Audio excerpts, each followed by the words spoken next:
selamat pagi Bapak Ibu para hadirin sekalian yang tergabung dalam diskusi pagi kita kali ini.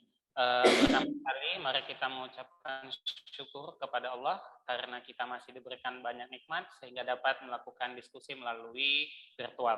Kemudian sholawat dan salam kepada junjungan kita Nabi besar Muhammad Sallallahu Alaihi Wasallam. Allahumma sholli wa sallim wa barik alaihi.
Bapak Ibu sekalian, pada pagi hari ini kita akan melaksanakan diskusi secara virtual dengan tema delik-delik tindak pidana korupsi yang berlaku di Indonesia. Tentunya kita bertanya, bagaimana sih delik hukum, delik tindak pidana korupsi di Indonesia? Nah, kali ini kita menghadirkan dua pemateri yang hebat. Pertama, Ibu Maulidia Moramatondang MAG.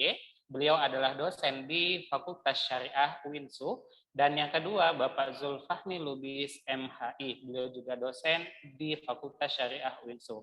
Baik, mari kita mendengarkan bersama-sama paparan materi yang akan disampaikan oleh Ibu Maulidia Moramatondang. Kepada Ibu Maulidia Moramatondang, saya persilahkan.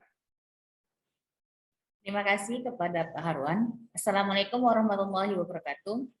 Waalaikumsalam warahmatullahi wabarakatuh. Terima kasih atas waktu yang diberikan kepada saya. Kali ini saya akan menjelaskan mengenai delik-delik tindak pidana korupsi. Yang dimana saya membuka penjelasan saya itu yang pertama kali mengenai delik korupsi. Kita harus mengetahui dulu apa itu delik. Di situ sudah bisa dibaca, sedangkan delik itu yaitu perbuatan yang dapat dikenakan hukuman karena merupakan pelanggaran terhadap undang-undang tindak pidana. Kemudian saya mengangkat beberapa macam-macam delik. Yang pertama ada delik kejahatan, yang kedua ada delik pelanggaran, yang ketiga ada delik formil, yang keempat ada delik material, yang kelima delik umum, yang keenam delik khusus, yang ketujuh delik biasa, yang kedelapan delik dolus, dan 9 delik kulfa, 10 delik berkualifikasi, 11 delik sederhana, 12 delik berdiri, 13 delik berlanjut, 14 delik komisionis, 15 delik komisionis, 16 delik aduan. Dan kemudian dalam tindak pidana korupsi itu ada 13 delik. Yang pertama itu delik yang dapat merugikan keuangan negara atau perekonomian negara. Yang kedua, delik penyuapan memberikan atau menjanjikan sesuatu pasal. Yang ketiga, delik penyuapan. Yang keempat, delik dalam hal membuat bangunan dan menjual bahan bangunan. Yang kelima, delik pegawai negeri memalsu buku-buku dan daftar-daftar yang khusus. Yang keenam, delik pegawai negeri merusakkan barang, akta, surat, atau daftar untuk meyakinkan membuktikan di muka pejabat. Yang ketujuh, delik pegawai negeri menerima hadiah atau janji yang berhubungan dengan kewenangan jabatan. Yang ke-8 delik pegawai negeri atas penyelenggaraan negara, hakim dan advokat. Yang ke-9 delik pegawai negeri menerima gratifikasi. Yang ke-10 delik suap pada pegawai negeri dengan mengingat kekuasaan jabatan. Yang ke-11 delik yang berhubungan dengan hukum acara pemberantasan korupsi. Yang ke-12 tersangka tidak memberikan keterangan seluruh hartanya. Yang ke-13 delik saksi menyebut pelapor tindak pidana korupsi. Demikian yang penjabaran garis besar yang bisa saya sampaikan. Selanjutnya saya kembalikan kepada moderator.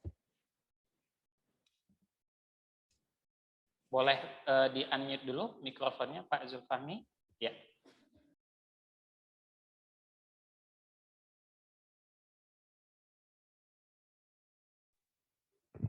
Assalamualaikum warahmatullahi wabarakatuh.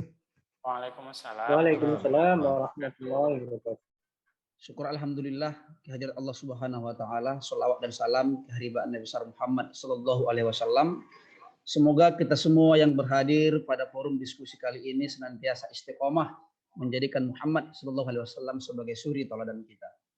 Bapak Ibu yang dirahmati oleh Allah Subhanahu wa taala, kali ini saya akan mengantarkan seputar materi yang berkaitan dengan delik-delik pidana korupsi. Tadi sudah diawali oleh Ibu Maulidia Moramatondang berupa arti dari delik, kemudian macam-macam delik, dan saya tidak ingin perpanjang pembahasan itu lagi. Tapi yang pasti saya ingin membacakan bunyi pasal Undang-Undang Tipikor bahwa setiap orang yang secara melawan hukum melakukan perbuatan memperkaya diri sendiri atau orang lain atau suatu korporasi yang merugikan keuangan negara atau perekonomian negara dipidana penjara dengan penjara seumur hidup dan atau pidana penjara paling singkat 4 tahun dan paling lama 20 tahun dan denda paling sedikit 200 juta dan paling banyak 1 miliar rupiah. Kemudian aturan mengenai hukum korupsi di Indonesia berjalan dan berkembang seiring perkembangan negara Republik Indonesia. Jika kita telusuri dari berbagai peraturan yang lama, maka dalam rumusan Undang-Undang Nomor 31 tahun 1999 tentunya ada 30 macam delik korupsi yang ada di Indonesia. Dan alhamdulillah Bapak Ibu, seluruh 30 delik itu kebanyakan adalah yang akan mengenai pegawai negeri sipil ataupun orang yang memiliki jabatan di lembaga pemerintahan. Nah, perkembangan berikutnya, undang-undang ini diperbaharui menjadi Undang-Undang Nomor 7 tahun 20 tahun 2021.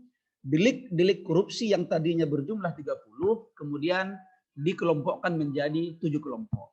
Yang pertama adalah merugikan keuangan negara, yang kedua suap menyuap, yang ketiga penggelapan dalam jabatan, yang keempat pemerasan, yang kelima perbuatan curang, yang keenam benturan kepentingan, dan yang ketujuh adalah gratifikasi. Nah, di sini saya buatkan metrik delik tindak pidana korupsi. Mungkin Bapak Ibu bisa dibaca mulai dari delik yang pertama sampai delik yang ketujuh. Dasar hukumnya sudah saya cantumkan pasal-pasal berapa saja dan undang-undang berapa saja. Nanti kita bisa share materi saya supaya bisa memberikan pemahaman yang komprehensif kepada Bapak Ibu. Tapi yang ingin saya tekankan pada materi delik pidana korupsi ini adalah apapun deliknya, dimanapun dilakukan, berapa kecil dan berapa besar pun nilai yang dikorupsikan, semuanya hukumannya adalah pidana penjara berupa pidana pokok, pidana tambahan, dan juga denda. Nah, ini ada gambaran berupa macam-macam delik pidana korupsi. Yang ketujuh delik di sini sudah dijelaskan secara detail, nanti bisa dibaca barangkali. Nah, yang ingin saya jelaskan adalah bagaimana proses penanganan perkara pidana korupsi. Maka yang pertama adalah dimulai dengan penyidikan, kemudian pemeriksaan oleh jaksa, kemudian persidangan, penuntutan, kemudian baru eksekusi. Itulah seputar pengantar diskusi dari saya seputar delik tindak pidana korupsi. Saya kembalikan kepada moderator. Ya, baik. Terima kasih kepada dua pembicara kita yang luar biasa untuk membuat kita semakin hangat dalam diskusi ini, saya rasa kita buka untuk sesi tanya jawab. Saya berikan kesempatan kepada Bapak Ibu yang ingin memberikan pertanyaan kepada panelis kita. Izin moderator, boleh bertanya? Silakan, Bapak. Baik, terima kasih moderator. Perkenalkan, nama saya Bagus Ramadi dari instansi UIN Sumatera Utara. Nah, ini pembahasan yang menarik yang mengenai korupsi, karena ini tidak jauh biasanya dari lingkungan di mana kita kerja. Pertama, dari Bu Maulid, panelis pertama tadi Bu Maulid, saya ingin bertanya, tadi menyebutkan ada 13 delik ya, 13 delik terkait dengan tindak pidana korupsi. Nah, dari 13 itu saya lihat lebih kurang 6 atau 7 itu semuanya mengarah ke PNS ya, di luar hakim, jaksa, dan lain. Artinya PNS dalam tanda kutip birokrasi ya, birokrasi. Nah, apakah memang tindakan korupsi ini lebih apa namanya, lebih biasa dilakukan oleh PNS atau bagaimana, sehingga pasal-pasal itu, delik-delik itu banyak yang menuntut PNS yang korupsi gitu ya. Kemudian yang kedua, pertanyaan kedua untuk panelis kedua, Pak Zulfahmi, tadi juga menyampaikan tentang delik tipikor ya, tindak pidana korupsi. Lantas ada delik yang khusus untuk PNS, ada delik yang untuk di luar PNS, pejabat atau pengusaha dan lain sebagainya. Nah, apa kira-kira perbedaan sanksi bagi koruptor yang ASN, yang pegawai atau yang PNS dengan yang di luar itu, bagi pengusaha atau orang-orang yang ikut terlibat di dalam korupsi namun dia bukan PNS. Saya kira itu pertanyaan saya kepada dua panelis. Terima kasih, saya kembali kepada moderator. Baik, terima kasih atas pertanyaan dari Bapak Saudara Bagus. Nah, yang dimana pertanyaannya dari delik-delik 13 delik tindak pidana korupsi tadi ada 6 atau 7 yang mengarah kepada ASN atau PNS. Jadi dilihat bahwa korupsi ini sangat rentan sebenarnya di lingkungan birokrasi seperti yang kita akan jalani nantinya di dunia PNS-nya. Kenapa seperti itu? Karena memang karena uang negara itu berjalan di antara kita yang mengelola keuangan negara, kita yang semuanya. Jadi kenapa delik-delik tadi itu banyak yang mengarah ke ASN kembali tadi, karena pada kita lah rentan terjadinya korupsi ini. Kita lihat pada pemerintahan di pemerintahan daerah, pemerintahan provinsi ataupun kabupaten, itu semua rata-rata terjadi korupsi itu di dunia birokrasi kita sendiri. Demikian. Assalamualaikum warahmatullahi wabarakatuh. Terima kasih Pak Bagus atas pertanyaannya. Saya menambahi jawaban dari Bu Maulidia. Satu hal yang harus kita ketahui bahwa korupsi itu hanya bisa dilakukan oleh orang yang mempunyai kedudukan dan jabatan. Orang pengangguran tidak mungkin korupsi. Itu yang pertama. Yang kedua, tentang sanksi pidana tentunya telah diatur dalam Undang-Undang Nomor 20 Tahun 2021 tentang tindak pidana korupsi. Ada pidana pokok berupa penjara, berupa denda, kemudian ada pidana tambahan berupa rampasan ataupun perampasan aset yang dilakukan oleh koruptor.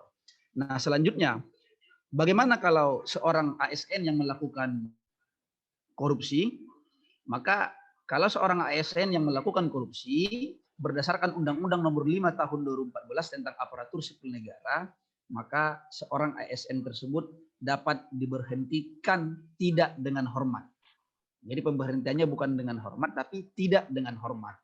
Jadi kalau misalnya pejabat swasta yang melakukan pidana korupsi, ya mungkin dia selain dikenakan pidana pokok dan pidana tambahan, mungkin direktur atau pimpinan instansi swasta itu mungkin menonaktifkan dia sebagai pejabat di instansi tersebut. Tapi kalau ASN, mulai dari proses penyidikan, kalau sudah memang mengarah ada dugaan kuat melakukan tindak pidana korupsi, 50% haknya sebagai ASN itu akan berkurang. Setelah mulai proses penuntutan, 75% akan berkurang. Dan setelah putusan pengadilan dan dia terbukti divonis bersalah melakukan pidana korupsi, maka dia dapat diberhentikan dengan tidak hormat. sebagaimana diatur dalam Undang-Undang Nomor 5 Tahun 2014 tentang aparatur sipil negara. Demikian jawaban saya, Pak Moderator. Di akhir diskusi kita ini saya ingin menyampaikan sebuah renungan. Haruskah seluruh anak negeri kelaparan baru kita sadar bahwa korupsi berbahaya? Haruskah negara Republik Indonesia ini runtuh baru kita mendukung pemerintah untuk memberantas korupsi? Sebagai ASN yang baik, mulai sekarang katakan tidak pada korupsi. Apapun bentuknya, seberapa besar pun nilai yang dikorupsikan, hukumannya adalah penjara dan diberhentikan dengan tidak hormat. Demikian Pak Harwan. Adapun closing statement yang saya berikan itu cuma sedikit. Kita sebagai ASN atau CPNS, mari sama-sama jaga integritas dalam bekerja, tolak korupsi dengan tegas. Demikian, Assalamualaikum warahmatullahi wabarakatuh. Waalaikumsalam.